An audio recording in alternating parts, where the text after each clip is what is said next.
How do I do it all? The Brezza gives me the power. India versus New Zealand at an ICC event. It's always a high-stakes affair. This time, there might be a bit less on the line with both teams through to the semi-finals of the ICC Champions Trophy. But there is still top spot up for grabs, which will dictate who they meet in the semis. So let's build up to the last of the group stage games. This Champions Trophy on Maruti Suzuki Arena presents ESPN Cricinfo Match Day, where we have the company of Anil Kumble to set things up for us. Thank you, Anil, for your time. Always a pleasure. There's lots of factors in what can be considered a game of low consequence because there's a very small turnaround. India will have about 40 hours between the end of this game and the start of their semi-final. New Zealand will have 24 extra hours, but that involves travel to Lahore from Dubai. So are you expecting the teams to handle their personnel differently? Could we expect rests? Yeah, I mean, I'm not in favor of rest, irrespective of turnaround times and all of that, because unless there is a niggle and you're concerned about a particular player, because it's just a week now from now on to win the championship.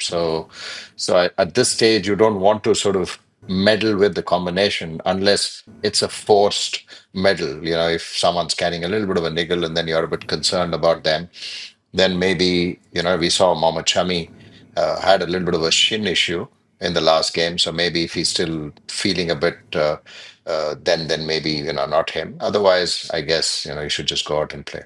Yeah, I mean, no rest would mean a 40-hour turnaround. But at the same time, with India, you also have to consider they haven't played in a week, which means if you get the rest this time, that means there'd be players who haven't played for 8 days going into a semi-final. That only adds further credence to your argument. Yeah, I think so. I think, it's just about, going into this tournament knowing fully well that you have to win every match to literally win the trophy. It's that sort of a tournament. Yes, both India and New Zealand are placed at in a situation where the result doesn't really matter, but it also determines who is number one and who's number two. So in that sense, I don't think, as a player, you would want to rest. You would continue to play, and as a team, you would want the same winning combination to continue because you don't want to meddle with that. New Zealand do have a bit of a selection headache, though. If they have Daryl Mitchell fit, it would mean one out of Will Young, Devon Conway, Rachin Ravindra have to sit out. Rachin Ravindra has, of course, come late into the tournament, scored 100. Will Young did well in the first game. Devon Conway is the stalwart. What seems like the best fix for them? Yeah, I think they'll probably continue with the same team that played the last game. Rachin Ravindra was outstanding. I mean, he had that horrific incident when they were playing Pakistan when he got hit trying to take a catch and was concussed. So yeah, I'm really happy that he's come back and come back, not just come back into a game, but scored 100. So I think New Zealand will still look to play the same team. Not necessarily again tinker with the yes. Daryl Mitchell is someone who's an outstanding batter, but maybe for this game at least continue with the same, and then perhaps decide as to what the combination needs to be based on who they play in the semi-final. India, if you look at it for this game, they do have a consideration, don't they? Because New Zealand have such a left-hand heavy batting lineup. 5 of the top 8 are left-handers, which would conventionally challenge those two slow left-armers in Jadeja and Akshar. Would you be looking at a different combination for this game? Yeah, I think, if you look back at how Washington Sundar came into that test series and then had a fantastic test series against New Zealand, maybe that's the only consideration. Otherwise, you would like to continue with the two left-arm spinners, because I felt that someone like a Jadeja needs a bit of a hit in the middle.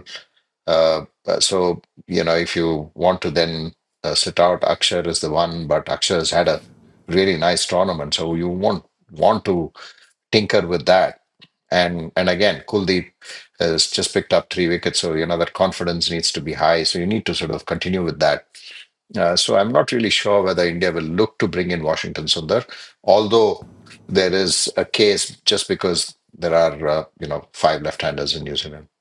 There is an equally interesting conversation to be had when you consider India batting against this New Zealand lineup, because New Zealand are a much more spin-heavy New Zealand. And if we consider India's performances, they've had very manageable chases in the first 2 games. But up against the specialist spinners, they haven't found it very easy to score freely. Abrar was economical, so too were Mehdi and Rishad in the Bangladesh game. So you expect that to be a big test for India's batting lineup? Yeah, it has been because on this surface in Dubai, it's not like the pitches in Pakistan where spinners have very little to do because of the surfaces. So in Dubai, although the faster bowlers have picked up wickets, but the spinners have had a say in controlling the game in those middle overs. And that's something that India will have to counter because India will continue to play in Dubai. The semi-finals is going to be in Dubai, whether it's Australia or South Africa. Unlikely that Afghanistan so will come through. So in that sense, India needs to sort of look to have a game plan, especially against New Zealand, because you may end up playing New Zealand in the final in Dubai. So it's very important to have that kind of a say in this game rather than think of what one needs to do as a counter punch in a final. All right, one final question. Are there any preferences as to who India would rather meet in the semi-final between Australia or South Africa? No, I think you would rather meet Australia in a semi-final. Okay, that's short and sweet. Meet Australia in a semi-final, avoid the final and all the baggage that comes with it. Thank you so much, Anil Kumble, for setting up India versus New Zealand for us. These two sides have only met once at the Champions Trophy. That was the final back in 2000. Could this Sunday's meeting be a precursor to the Champions Trophy final of 2025 next Sunday? How do I do it all? The Brezza gives me the power.